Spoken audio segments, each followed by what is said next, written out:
Hey ho, let's go. Hope everyone is well. Welcome to Pugsley's Pit. No unwritten rules. As always, welcome back to our valued listeners, those that may be joining us for the first time. As we always do, we begin each show by asking you the question, where else would you rather be than right here? Boom! Right now. Welcome, episode 94 of Pugsley's Pit. No unwritten rules. Welcome back to the show. I forgot to fill my coffee. I'll have to rectify that in just a moment. As usual, I am Sean Pugsley Martin. This is Mike Nelson of the Hola. Scorching Hot New York Yankee family. Here to talk some Major League Baseball, fantasy baseball. You can follow the show on Twitter at Pugsley's Pit, taking the podcast on YouTube. Our personal Twitter handles are right there. Remember, smash the like button, subscribe on the YouTube broadcast for future episodes. We are back. It is 70-something degrees out. It's shorts weather. It's glorious. Unless you're a starting pitcher in Major League Baseball. We're going to talk about arm injuries, the epidemic it's now being called, the impact on the fantasy game and draft prep, and our new start 'em, sit 'em, go get 'em, and cut 'em segment. But first, Mike, how are you? You talk. Let me fill my cup. I'm good. I'm sure I'm not as good as the big man in Massachusetts who is celebrating another national championship for his alma mater, the UConn Huskies. Unbelievable. And I also thought I was going to be able to announce a new sponsor this week, but the Sausage King of Texas and Syracuse Sausages did not come through on their promise to send chorizo. So that obviously the product is good. The operations team there is lacking a little something. Hey, I can reach out to my man Abe Roman, Sausage King of Chicago. Well, Need be.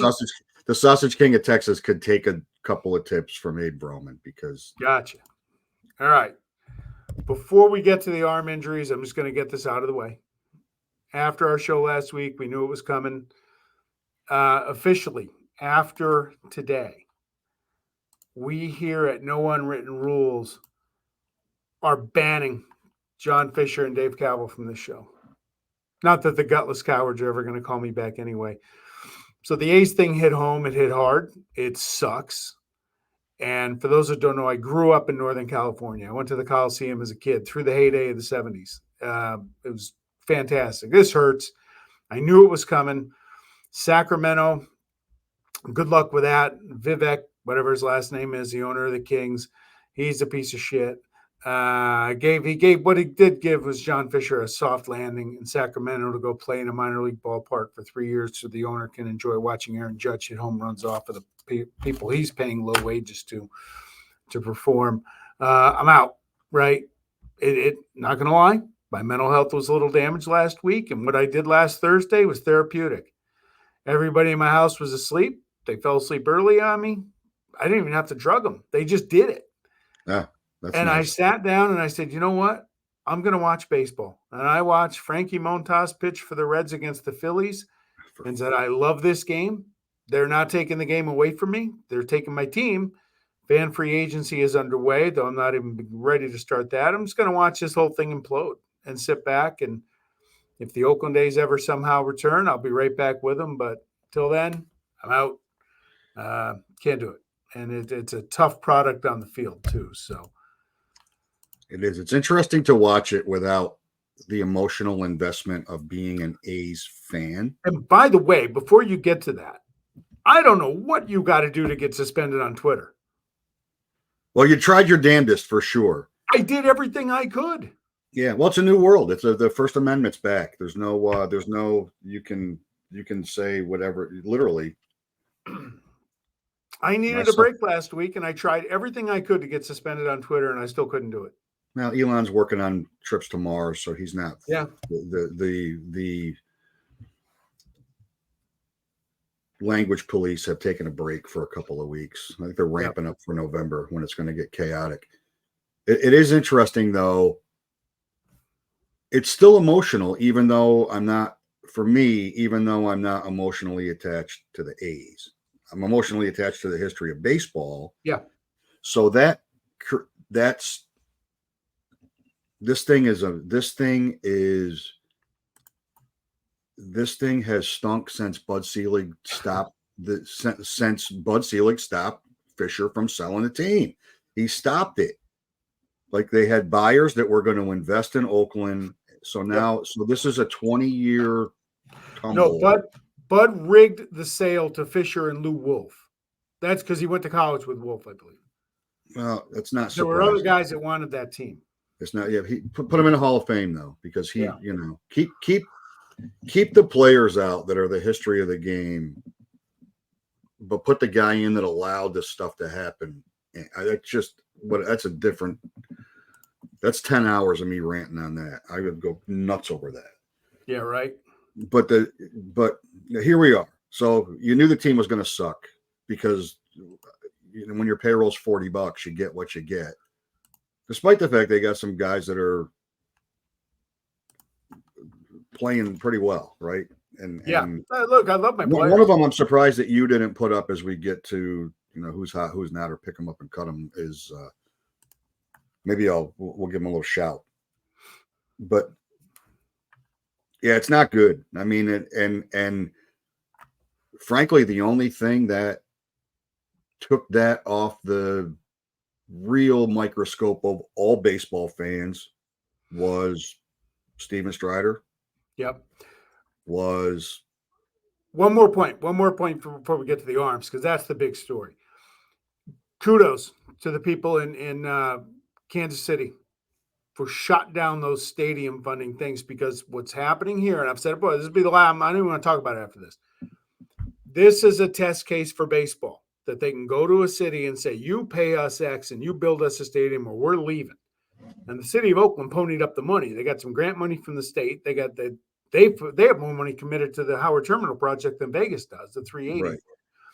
This is a test, and that's why they're so adamant about it. They want to be able to go to other municipalities like they did Milwaukee last year and say $400 million of upgrades is this 20-year-old stadium, or we're leaving. And they gave it to them. That's what this is. So, and if the Kansas City Chiefs can't get funding, then nobody can if it goes on the referendum. Because and you know what, the Hunt family doesn't need they got the $800 million. They got it. I haven't seen their books, but they got it. So this is a little bit different, because it doesn't read to me like the issue was the tax. The issue was the location of the stadium that the Royals want to build. Okay.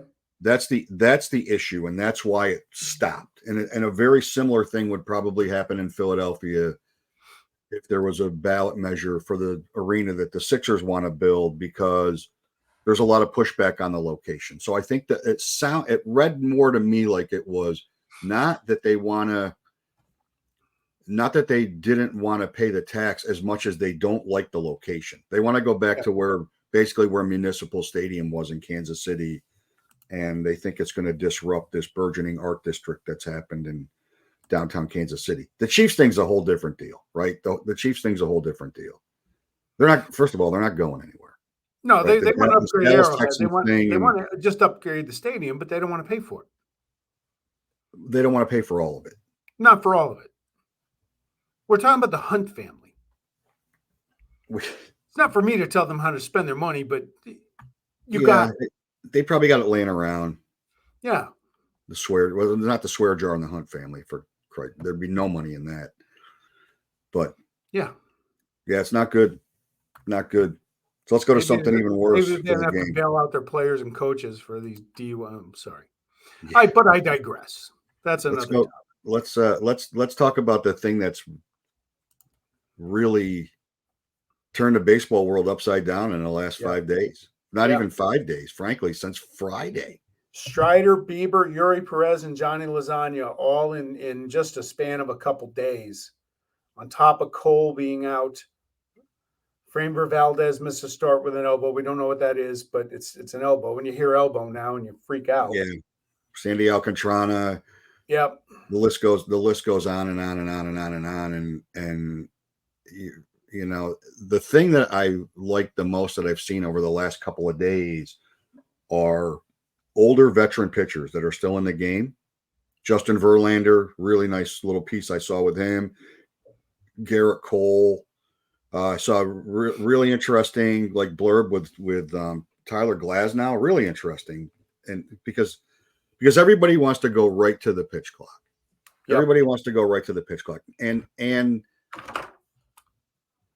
that probably does have some impact. What did they reduce the pitch clock for? I meant to look that up. It's just a couple of seconds, right? It's a couple seconds, but it's the step off. It's the time to get your breath. It's the mound visits. It's the time to kind of regroup and rest a little bit to keep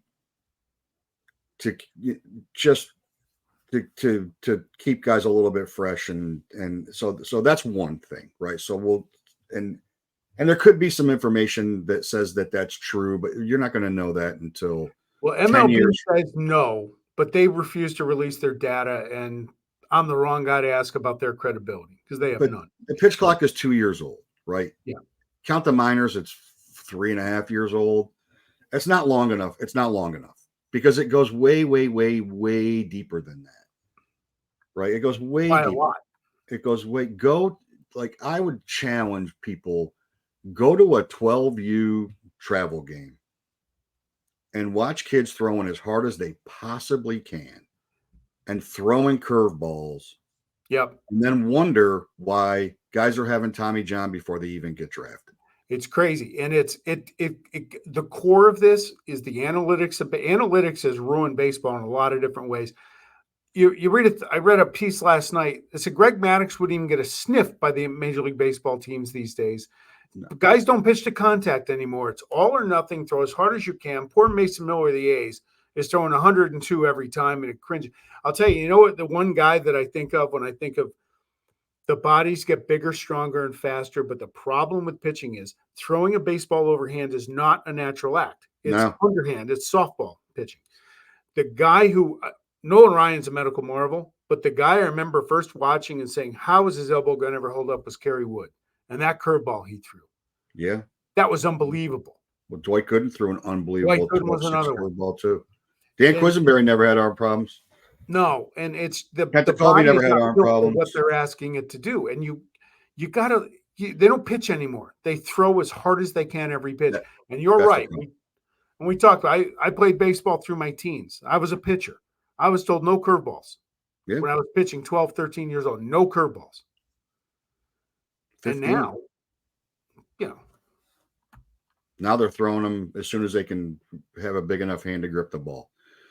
So I heard this was last season, and I'm not a gigantic John Smoltz in-game fan, but his insight is always really, really good, right? And his insight is his insight is, I think, like sums up what the issue is.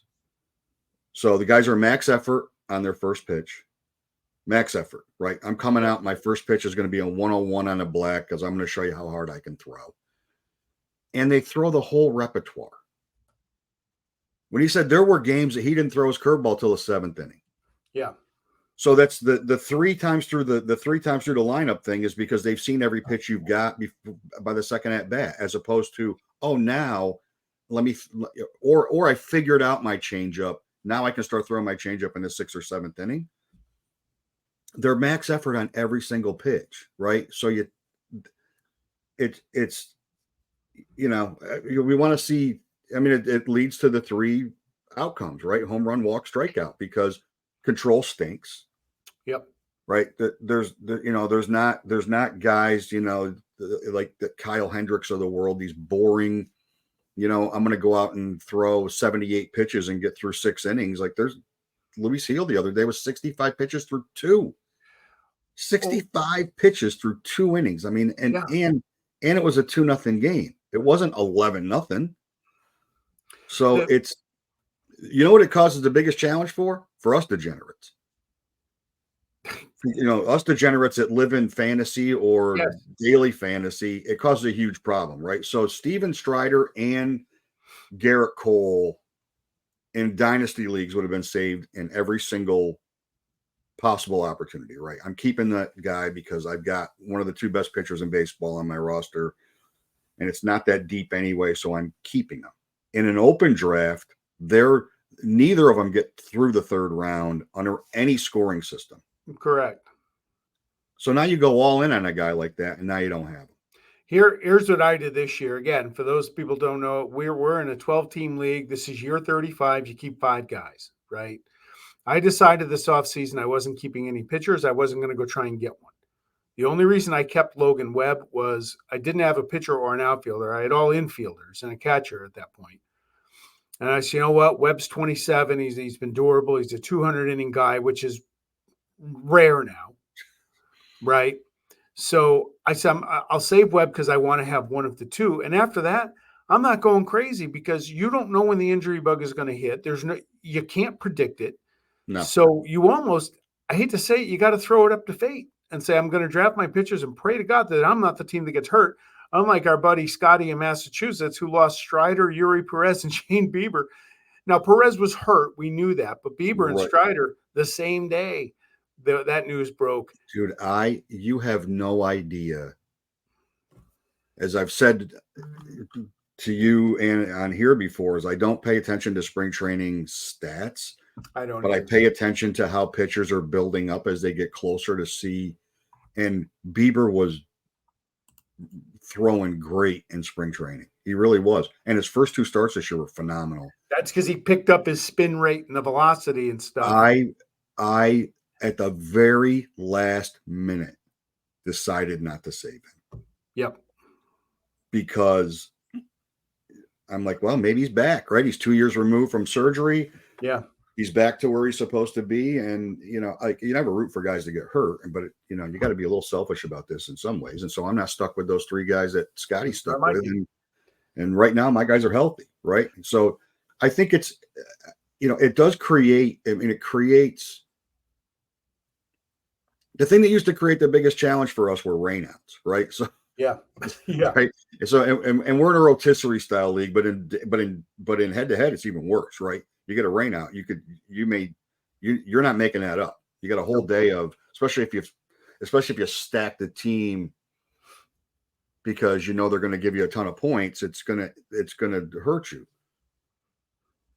And then if you're in a head-to-head league where you can make daily roster moves, which that's beyond my bandwidth, but those leagues do exist. No. Like I'm looking at my roster for the week and now I've got 2 guys that are out for the season and I don't have any way to replace them this week. So, to your point, I think it's, one, shorter starts have had a bigger impact on how fantasy owners view pitching. They've devalued the game of pitching. Every game now is 4 or 5 pitchers for each team. Yeah, wins don't. And they've devalued it because the players are trying to throw the ball through, not just to have the batter miss. They're trying to throw it through the backstop in the first, second, to every pitch. Right. And this goes back to I talked to the big man this morning, and he had a good point. This goes back to you're talking about the 12 under travel leagues, right? Guys are having James Andrews said there's a rash of TJ surgeries by teenagers now. Yeah. And guess what? Here's the problem. They're going to do what's going to try and get them any kind of pro baseball career. And if you have surgery now, it's like, okay, no big deal. You sit a year, but it's done. It's not done because they said a 16-year-old that gets Tommy John, 26, that's a 10-year-old procedure now.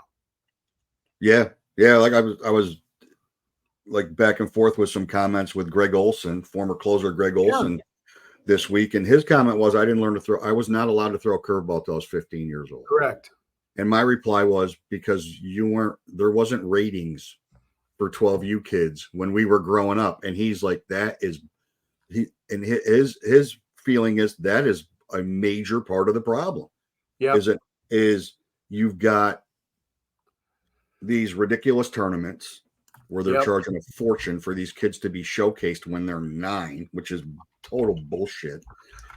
And then you've got coaches that aren't developing players, they're developing their resume.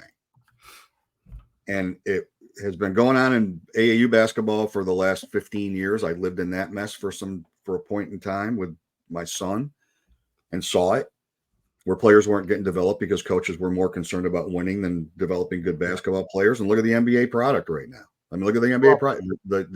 There's no fundamentals. There's no nothing in the game, and they've done the exact same thing. They're doing the exact same thing to youth baseball, and it's a shame. It's a shame because where do you sit on travel teams? I know you had that. I know you had travel soccer.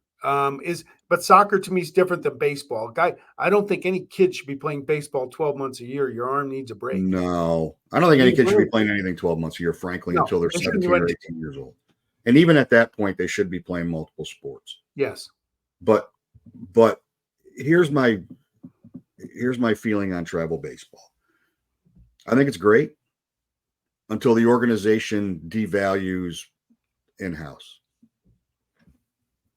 because the in-house leagues are the league kids develop when they develop, right? And Yeah. and depending on the cost of travel, which is not inexpensive, depending on your organization, some parents can't afford it. Yeah. They just plain can't afford it. But the lifelong baseball fans are made by those in-house leagues, right? The kid that wore the Cubs uniform when he was 9 and lives in wherever, right? Lives in, Utah. And now he's a Cubs fan because he had a Cubs uniform when he was 9 years old and Yep. followed the game forever and fell in love with the game and liked to show up and play and played as hard as he could. And, or she, softball's the same thing. But now it's not enough. It's not enough to play house league. If you're not playing travel, why you even bother playing? And organizations do that. Yeah. They do that. And then parents are equally complicit in the problem because my kid's not playing as much as they should, so I'm taking them someplace else. Yeah. And I'm taking them someplace else, and I'm taking them someplace else, and I'm taking them someplace else, and I'm going to send them to this guru and that idiot and this dope, and that don't teach them the right stuff in the first place. Like they're teaching them how to, my velocity went up from 77 to 84, and I'm 14. Oh, that's great. Congratulations. We're going to see I the just watched the orthopedic 1 minute tomorrow. video of your velocity going up and you threw one strike in 20 pitches. Who cares? Throw strikes. I remember telling my son was pitching and he threw okay. He doesn't throw hard, but he threw strikes. And I said, just throw strikes. You're 10. Just throw strikes. And a kid hit a bomb off him. I've still said it's the longest home run ever allowed in the Glenside Youth Athletic Commission baseball league. And my guy that was assistant coach goes, "You're going to go out and talk to him?" I'm like, "No, I'm going to go out and talk to him. I mean, that was a long home run. I'm going to give the kid hit it a high five when he crosses home plate. That thing was crushed." And Wyatt looked at me and he goes, "You told me to throw strikes." I'm like, "Dude, you did exactly what I told you to do. Yeah. Just throw straight. Learn how to pitch and stop learning how to throw." What's amazing about MLB is I would have thought the philosophy would have reverted back to sanity after they outlawed the shift, because that's when the game became a home run or a strikeout. Yeah. Double play. Walk. Yeah. Heaven forbid. Try and pop somebody up. Anyway. Well, the thing that I'll close my thoughts on the injury thing because we could do a month of this. Yes. The thing that I heard a couple of times that is really concerning to me is that the most important asset in the game are the players that play it. And the game has devalued the asset. Yes. And that's a problem. That's a problem. That's a major problem. If that sentiment exists between the players and the fans versus the game, that's a problem. That's when sports die. Well, it's funny. I don't want to get too much on a tangent. You look at the NFL, they say they're all about player safety and concussions and all that stuff and redoing the kickoff, but yet they're going to Wednesday game. Roger, he's not going to sleep till he gets his 18th regular season game. Yeah, well, that's and happening. Wednesday games and Thursday games with no time off, and you watch those Thursday games and they're awful because the players aren't ready. So they're hypocrites. They're doing it to make billionaires more money, and that's the bottom line. It's a business. It's a business, and they can find other assets, unfortunately. Yeah, but it's not Walmart. Where when a cashier quits, I'm going to get, my best cashier quits. I'm going to replace them with my not best cashier, my number Yep. 3 cashier, and the business is still going to make what the business makes. My best player is hurt. I got a problem. Yeah. I got a box office problem. I got a competition problem. Everybody moves up a spot. That's it's so short-sighted, and it's so obvious that it's a money chase, and that's all that it is anymore. And it's a little it's easy to get turned off by the game for a million reasons, but and I understand why kids don't follow it, because they're romanticizing, there's no clock and the stuff that we grew up loving, right? It'll end when it ends, that kind of stuff. But these kids aren't team fans anymore. They're player fans. They invest in a player, right? That, it'd be nothing for somebody to have been on 6 teams and a kid have that every jersey for that player, no matter where they went. Yeah. Because they follow players. They don't follow teams anymore as pretty much on a whole. And when those players are gone, they're disinterested. So you've already got a marginally disinterested demographic in the game. And then when and it's not good when it's any pitcher, but when these big name draws are not in the game anymore, it's a problem. It's a real problem. And nobody knows what the solution is. The thing that Tyler Glasnow said, which was a very new thing, right, with all the conjecture as to why, is that the baseballs are super slick. Yeah. And then you read, and then you don't let them use, like he said, he used rosin and sunscreen. He didn't use spider tack. But then you've got to grip the ball harder to get any kind of spin or control on anything, and you're just putting more pressure on your forearm over and over and over again. And they don't want to hear that either. Yeah. They don't want to hear it. They don't want to hear it. They just don't want to hear it. Don't worry about it. You just keep trotting out there and throwing 101. Sure. Give us, 75 to 90 pitches. If George Kirby had his way, there'd be 100 pitch limit on every pitcher. But like, when was that a thing, right? Yeah, right.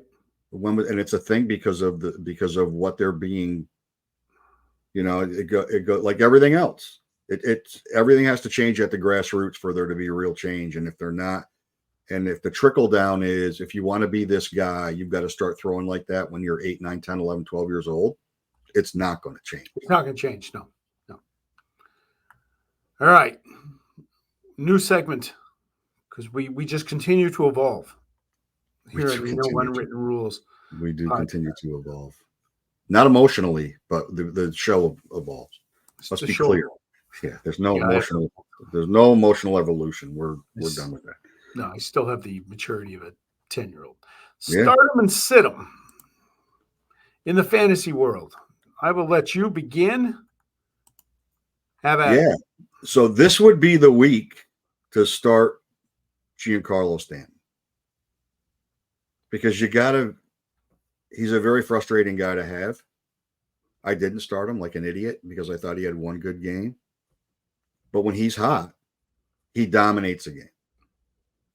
When he's hot, and he is very, very, at this point in his career, he's very streaky. So there's a month where you want to cut him the entire month, and then there's a month that everybody in the world wants to trade for him off your roster because he gets like this, and he's like that right now. Like, he's making contact, he's driving the ball.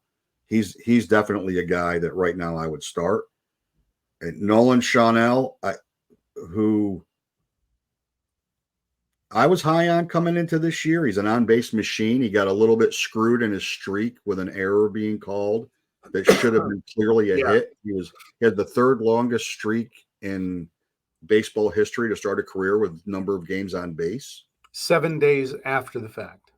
7 days after the fact. Ridiculous. Unbelievable. I saw a great tweet. They said if they can do that after 7 days, why can't they go back like whatever it was, 5,000 days, and give Armando Galarraga his perfect game? Yeah, great analogy, right? But Yeah, he is not. I mean, he is not hitting, and he may be.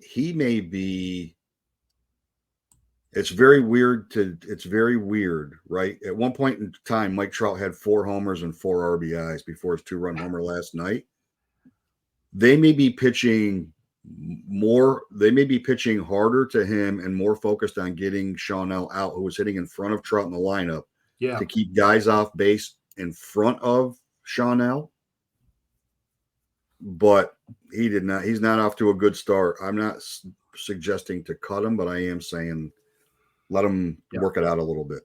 All right. Now, for me, I'm going with the former A, goes to New York, implodes, goes to Cincinnati, and he's Cy Young material through 2 starts.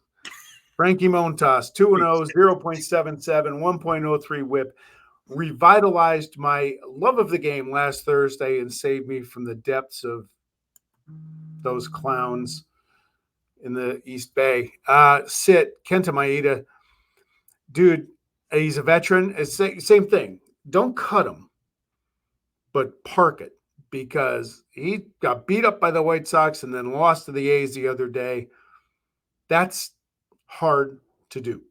So he'll figure that out. He's a veteran, but if he's in your lineup, that's good luck to you, because that is just an awful, awful beginning. You can't have 2 easier matchups in the American League to begin with.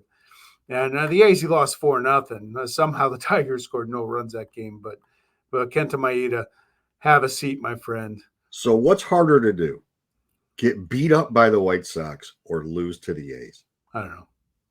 Exactly. I don't know. Maybe our loyal followers can comment on the YouTube of this, and we will see. They can chime in. I mean, the comments are still they're pretty muted to this point. Find the button. Find the comment button. Pick them up and cut them. I'll start here. Logan Taylor Allen, 25 years old, off to a great start with the Indians. 76% rostered in CBS. He's got 2 starts this week against the aforementioned White Sox at home tonight. Montas is tonight as well. And the Yankees on the weekend. And cut Will Smith. If Will Smith was on your team, I get it. There's a dearth of closers. You had to pick him, get him out of there. He is bad at the game of baseball. I think Will Smith has had a decent career and a couple of stops, but I think it's time to cut bait. Enough said. Enough. I would agree with that. Right, take it away. My pick him up and cut him. So Will Benson, this is the week for Will Benson because he owns right-handed pitching and they have 5 matchups against righties. If you're in a league that allows you to make daily lineup changes, you need Will Benson on your team and you need to play him every single time they face a righty. He needs to be in your lineup. He'll figure lefties out at some point. He's a really talented kid, but like he already got right off to a great start. Yep. On Monday night against a righty, and there's no reason not to have him. And then to cut him. So I was asked to do, for another league, I was asked to do an overview, like a handicapping of their teams after the draft. So it was a little thing. And my comment to somebody that had Kyle Gibson on their team was, cut Kyle Gibson now before he gives you a reason to cut him. And guess what he's done? He's given you a reason to cut him. This is the difference between fantasy and regular baseball, right? He's a serviceable starter in real life baseball. He has no place on a fantasy. He gives you nothing on a fantasy roster. Nothing. Innings pitched is not a category that I've ever seen used, right? Ever. I mean, he's going to give you a start a month where you're like, man, I got to pick that dude up. And then he's going to give you 9 other starts where you're like, what's the point, right? Yep. 5 innings, 4 runs, 8 hits, a strikeout. Like that's what he does. And just get him off your team. If Mr. and Mrs. Gibson, I'm sorry. Your son is not relevant for fantasy sports. I'm sure he doesn't care, but I'm just telling you, that's a thing. Yeah. Now you got a couple other guys you wanted to mention, right? Yeah. So James, I want to, like, dovetailing off your Will Smith cut comment. James MacArthur's had the last 2 saves for the Royals, and the Royals look like they might have a little something going, which is great. Which is awesome, right?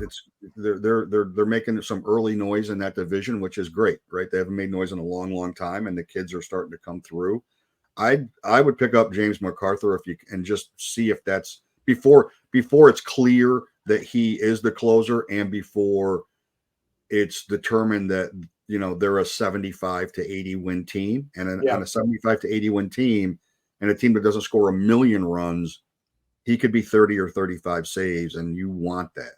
Yes. You definitely want that. And then the other guy, and this is a watch him. And this kind of goes back to the arm injury thing. Kevin Gausman's velocity against the Yankees this weekend was way down. And he owns the Yankees, and they lit him up. And his velocity was down 6 or 7 miles an hour on his fastball. He threw a couple fastballs in the high 90s, but most of the time he was like 91 or 92. Now, he didn't get a lot of work in spring training because he was battling a shoulder. So maybe it's a little dead arm period, but I would keep an eye. I would watch. Yeah. I would keep an eye on Kevin Gausman. I would probably sit him for a start just to rather be wrong than this be a thing. Like it wasn't like Framber Valdez getting scratched because of elbow tightness. There wasn't any, like there's been no medical anything, but decreased velocity is a sign of something, right? Sure. I mean, and hopefully for him, because I'll say it for the millionth time, I never root for guys to get hurt ever.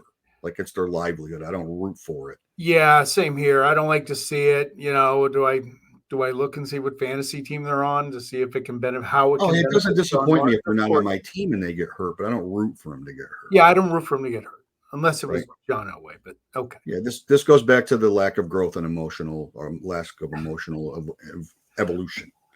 Sophomore. Somewhat. It'd be nice to get the sophomore, right?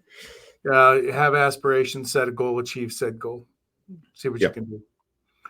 All right. Pitch clock lunch angle. You are up this week. We got some good stuff here. Yep. I'll take the banners. Take it away. All right. So first one is the Astro starts is concerning. My thought coming into the season was they're prone to lineup slumps. Now they did break out a little bit last night, but they are not hitting. And their starting pitching is not good enough for them to not hit. So that's something that I would, if I was an Astro fan, I would definitely be concerned, even though it's early. Next, AJ Hinch might be the first manager fired. There's too much talent on that team for that to start to have happened. And there was already rumblings. Like he was on a hot seat list. He may be the first one to go. He might very well be. If they end April, playing 333 ball, he may not make it to Memorial Day. This one probably goes without saying, but after some of the stuff that I saw again this week on this idiot, there is no way that Angel Hernandez does not have compromising photos of Rob Manfred. None. And the head of the umpires union and a local senator and something. There, like the fact that he's being brought up on this platform is a problem. The fact that any umpire is ever being discussed that's currently an active umpire is a problem. It's a problem. Like it's not Steve Palermo was fun. It's not, Joe West is a cranky Joe West. It's Angel Hernandez is a terrible umpire. Terrible. Yes, he is. Terrible. The next one is spring training stats don't mean squat. No, they don't mean anything. They don't mean anything. There's, Luis Castillo's trying to figure it out right now. Luis Castillo was Cy Young in spring training, right? There are guys that didn't hit squat in spring training that are tearing it up. There are pitchers that had horrible springs and are off to great starts. Don't base what the season's going to look like on how guys did in the spring. Just base it on whether they're healthy coming out of spring training. Yeah. And if they won a job, right? Like the guys that win a job are the guys to pay attention to.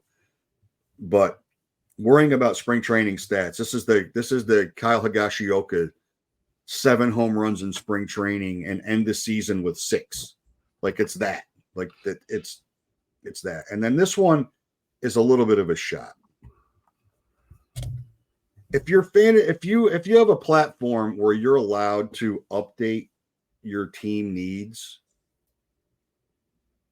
and you update that you need something, and then your next roster move is to cut what you need. And do you know who I'm talking about here, Sean? Do you have any idea of who I'm not sure talking about? Like, how to Christ do you post that I need outfielders and then cut an outfielder with your next move? Like, what the hell? Who does that? I think I did. You did do that. Yes, I did. I've been laughing about it for a week, so I had to say something about it. Okay, well, now I know what my launch angle is. Give it context. But here's the deal. Lane Thomas was off to a horrific start. And I said, you know what? I got to get him out. I got to get him on the bench. I didn't like what I had on my bench options. But then he stole 3 bases on Sunday and had 1 on Saturday. I said, maybe I don't need an outfielder this week.